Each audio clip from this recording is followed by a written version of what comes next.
Então, olá, turma. Vou ter que fazer um segundo vídeo, né? Porque eu tava fazendo o primeiro, gravando, falando, explicando o conteúdo.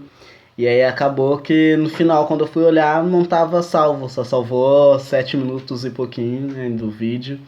E aí, por isso que foi lá Aspecto Natural, parte um. E aí, então essa vai ser a parte 2. Eu até mudei o esquema aqui com o celular, tô fazendo ele já um pouquinho mais perto, como se fosse uma selfie, né? E é isso, é só essa explicação para ter duas partes do vídeo. Então, vamos continuar, né? Todo mundo aí com a apostila. E a gente está lá na página 76, que vai falar sobre a formação geológica, né, do Brasil, né? Então, o livro está aqui, né? A gente vai acompanhando, né? E aí eu vou lendo e eu vou explicando, que eu acho que fica melhor, né? E a gente não prolonga tanto também o vídeo, já que o outro tem 7 minutos e poucos. E tentar fazer isso também para não estourar, né? Até para ver até onde a memória do celular vai. Enfim, vamos lá. A estrutura geológica, né? Ela é dividida basicamente em três, né? De acordo com sua composição, que são os crátons, as bacias sedimentares, né? E os dobramentos modernos, né? No Brasil, assim, o que caracteriza a formação geológica é crátons e bacias sedimentares, né? Os crátons são estruturas, né, que de um pouco mais de estabilidade, são estruturas lá do período pré-cambriano, lembra quando a gente estudou isso no sexto ano, né? Sobre as eras geológicas, sobre as formações rochosas, rocha ígnea, né, ou rocha magmática, rocha sedimentar, rocha metamórfica, né? Então o cráton ele é lá do período pré-cambriano, né? E é um tipo de estrutura geológica que é caracterizada pela sua estabilidade, sua composição que é principalmente de rochas metamórficas e rochas magmáticas, tá? Aí nós temos as bacias sedimentares, que já são formações rochosas localizadas em áreas deprimidas, né? Áreas rebaixadas, né? Que são caracterizadas por acúmulo de sedimentos. Por isso são bacias sedimentares, né? O próprio nome já entrega qual é a característica dessa formação, né, geológica. A característica é porque ela acúmulos de sedimentos, ou seja, ela é basicamente formada por rochas sedimentares, tá? E nós temos os dobramentos modernos, que não tem no Brasil, né, mas a gente poderia destacar, né, um na América do Sul, que seria a Cordilheira dos Andes, né, que é um dobramento moderno, de origem das movimentações de placas tectônicas. E aí lembra lá no sexto ano, quando a gente estudou movimentações de placas, limites convergentes, divergentes e tangenciais, que a gente até tinha, né, encontro, né, limites convergentes. Quando se separa, divergentes, quando estão ali lado a lado, tangencial. Então, esses tipos de movimentações de placas, né, e os seus desdobramentos, né, o nome já até diz, ou seja, o que causa essas movimentações, né, quais são as suas origens, as suas consequências, os desdobramentos, né, os dobramentos modernos.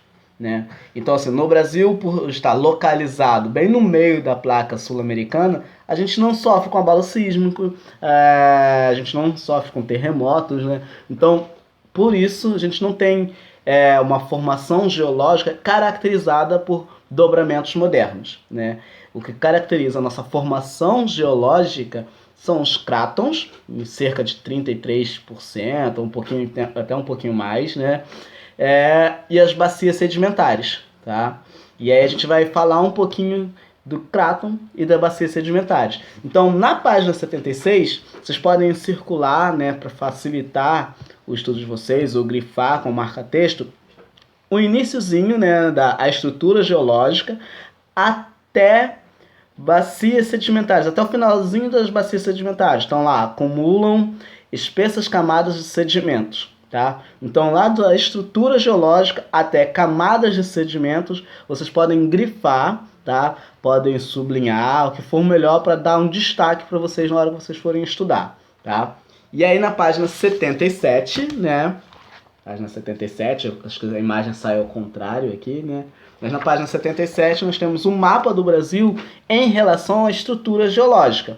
E aí onde está escrito escudo, né, na verdade são crátons. tá? É uma outra forma de chamar os crátons, né? São escudos metálicos, escudos cristalinos, não é? Mas é cráton.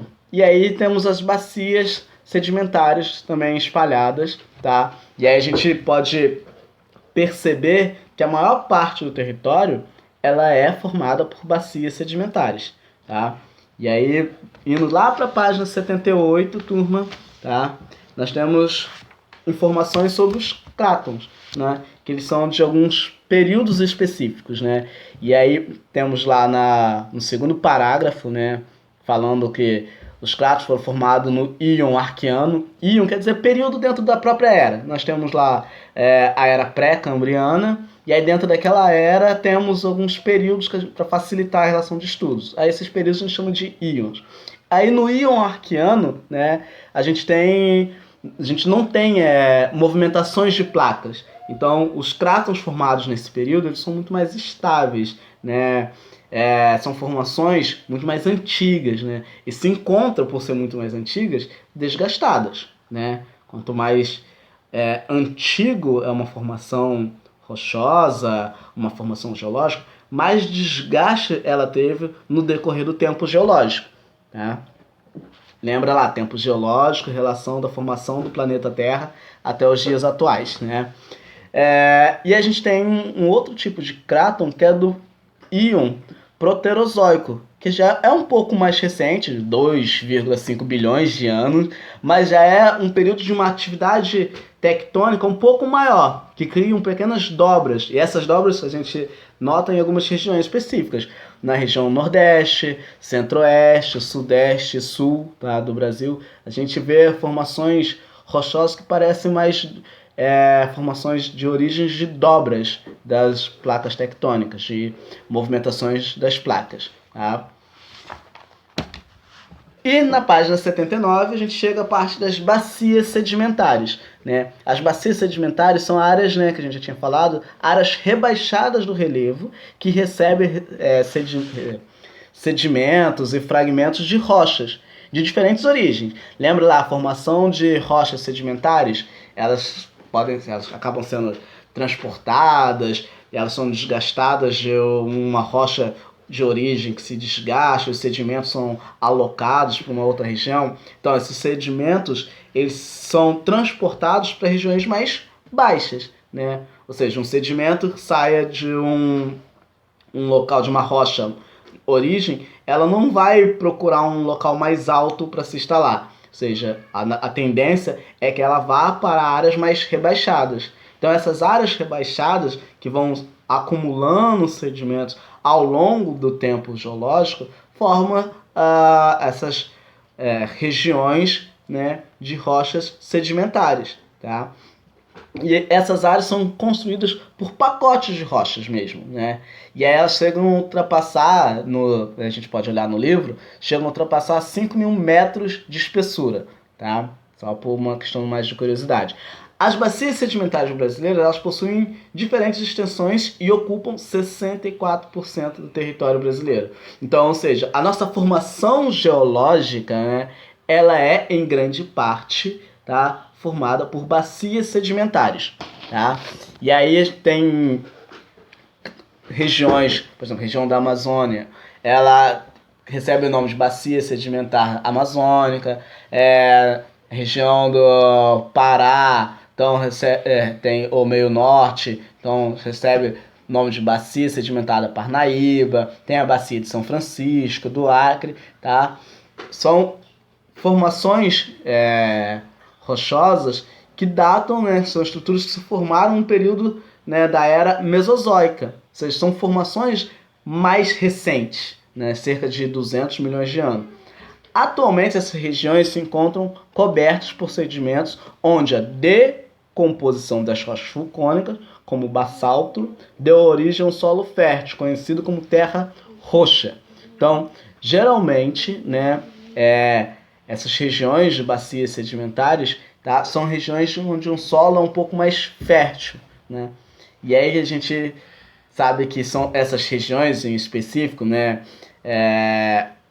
Pantanal, perto da Bacia de São Francisco, Paraná, regiões mais centrais do Brasil, são regiões também onde a gente até vê um avanço, né, do agronegócio, né? Se a gente pensar por esse caminho, são regiões onde os solos são é mais fértil, né, para o plantio. As bacias sedimentares estão associadas à presença de recursos fósseis ou energéticos, tais como carvão mineral, gás natural, petróleo, tá? Mas também tem elementos radioativos, urânio, tá? O tório, então, que são até importantes, minerais não metálicos, né, para a construção civil brasileira, mas tem que ter todo um cuidado aí, tá?